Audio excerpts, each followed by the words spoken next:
Hey guys, today I'm going to be showing off a device that most of my viewers have probably never seen before. Here it is. Yup, I finally got a Melodix. This is the ML-1000 model. Now, for those of you who don't know about the Melodix line, the Melodix is basically a programmable chime box where you can have certain chimes ring at certain times of day. More info on that later. But first, let's have a look at the unit itself. So first you can see on the left right there, that is the TOA logo. TOA is the manufacturer of this device. And they actually, they're a pretty well-known brand. They make a lot of PA system stuff. Jeez, why is my camera having the hardest time focusing? There we go. Yeah, so there's the brand name right there. Moving on over to the center here. This is basically the main console. If we take this little door off, this comes right off, just like that. And you can see in here we have a bunch of stuff. We'll start off in the middle here. That slot right there is where you insert a Melodix card, which is basically a compact flash card that stores all the chimes. And I'll go ahead and take it out so I can show you what it looks like. Basically, you'd stick a screwdriver into this little button right here, and it pops right out just like that. And then you just take it out just like that. I'll go ahead and zoom out so I can show you. This is what the card looks like. You can see it says MC for Melodix card. The model of the one that I have is the MC-1010. There are 3 standard issue cards for the Melodix: the 1010, the 1020, and the 1030. And they all have different chimes on them. Go ahead and just insert this right back in. You just push it. You don't have to do anything with the button. And you can see over here there is a couple of LEDs. Jeez, why is my camera... There we go. Bear with me, guys. So the top LED basically flashes continuously as long as the user is receiving power. And as you can see, it says CPU. So I guess that means the CPU is receiving power. And the LED on the bottom blinks when the data from the card is being read as the chime is being played. And I'll show that later. And on the right side of the card input, as you can see, is this little screw terminal, and that adjusts the volume, the master volume. There is a way to adjust the volume of the individual chimes, and I'm going to show that to you later. And now we'll go ahead and put the cover back on. It's a little hard to do with one hand. There we go. And now moving on over here, as you can see, you have this numeric display, which the camera, again, is not focusing on. There we go. Come on. Sorry, the lighting in here. There we go. So as you can see, there's a numeric display, as I said, and you can scroll through all the chimes using these up and down arrows, and as you can see, the numeric display changes depending on the chime selected. Each card has a total of 8 chimes. So as you can see, it resets back to 1 if you go past 8. And these 2 buttons right here, this on the top is the start button, and this on the bottom is the stop button. And over there, as you can see, that is the power LED. As you can see, it says Melodix ML-1000. I believe this is the latest Melodix model still in production, unless there's something else I never knew about. And I actually do have some speakers hooked up to this thing. The way I have this set up, as you can see on the right here, I have the mounting bracket screwed in a way so I can actually stick in a selfie stick or a monopod or whatever you want to call it, and I have that going all the way up here to this set of speakers that I got at the Restore. As you can see, the speaker on the top is a tweeter and the speaker on the bottom is a mid, or mid-range, however you want to say it. So yeah, that's pretty much it for the front of the unit. Now I'll go ahead and show you the back. Now it's going to be a little tricky for me to rotate this because of the way I have this set up, so I'm going to go ahead and cut the camera for a moment. Alright, so here is the back of the unit. We'll go ahead and zoom in here again and get a closer look. Starting over here, we have the main input power, as you can see right there.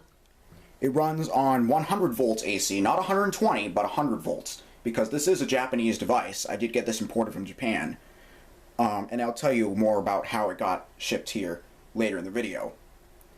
So yeah, it runs on 100 volts AC, as you can see, 50 and 60 hertz, because in Japan they use both frequencies. They use 50 hertz in the north and 60 hertz in the south.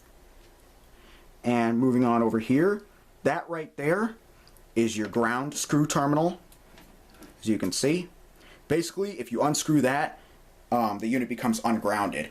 So it's always a good idea to leave that screwed in. And then over here, I'll go ahead and zoom in more because this is kind of small. There we go. So these switches right here are dip switches. So the two switches on the left, I'm trying to get the fourth switch in frame here, but this wire is being really stubborn. Come on now. There we go. Alright, so the two switches on the left control the speed of the Westminster chime.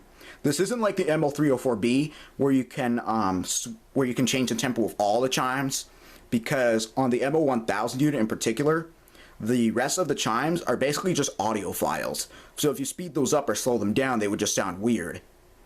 And then the two switches on the right are setting the delay time between 2 and 4 seconds before the chime starts. Now the reason for this is because some amplifiers take a long time to boot up, and this delay time is used to compensate for that. So that way the amplifier can be fully booted up before the chime starts.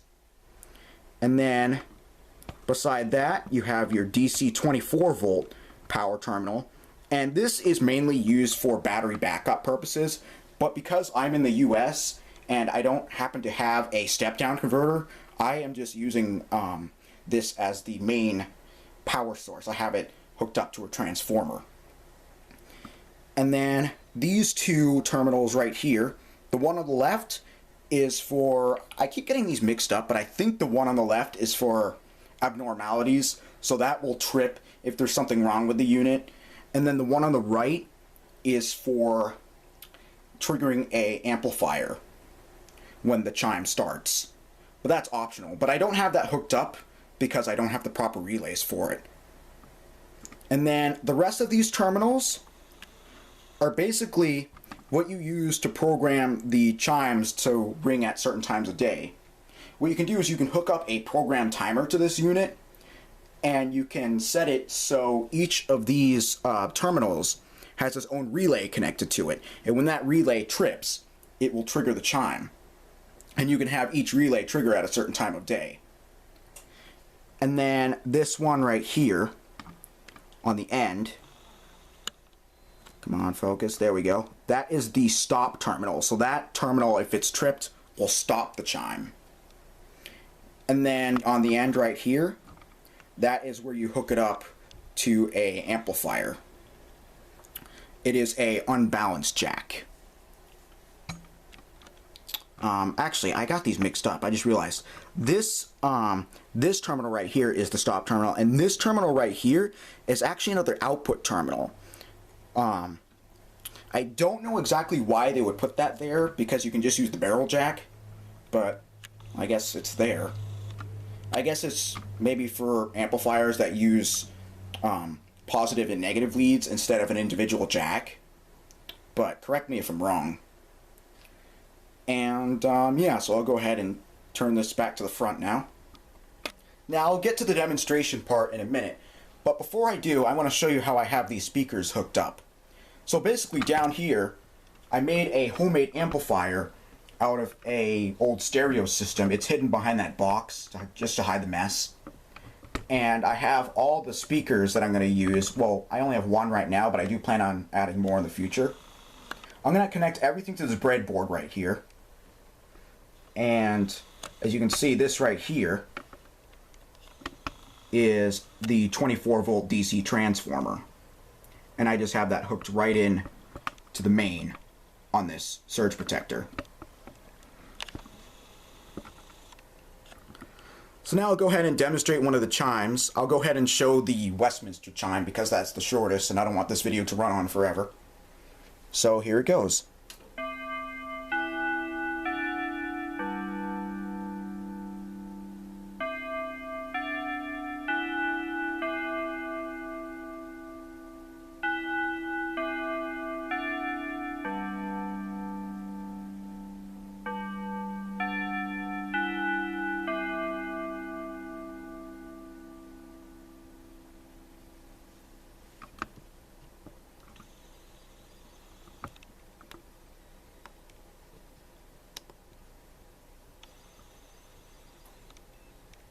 As you can see, the decimal point turned off after the chime was stopped.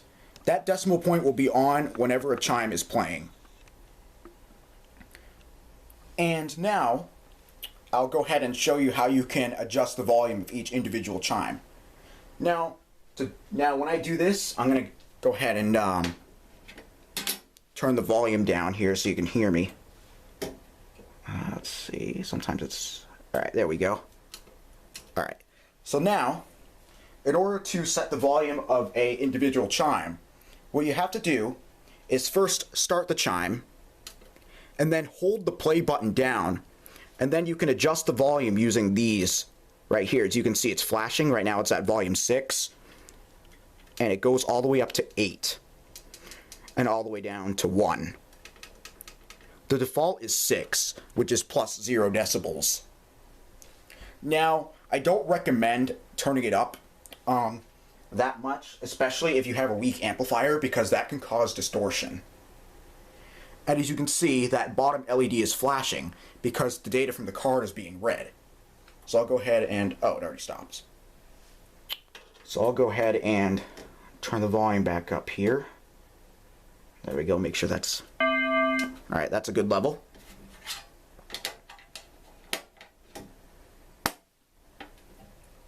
So yeah, that's pretty much it for the TOA Melodix ML-1000.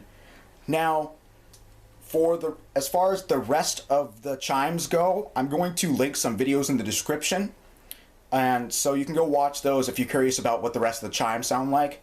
I'm not going to include every single chime in this video because that would just drag this video on for hours. But anyway, I hope you guys enjoyed this video, and peace out.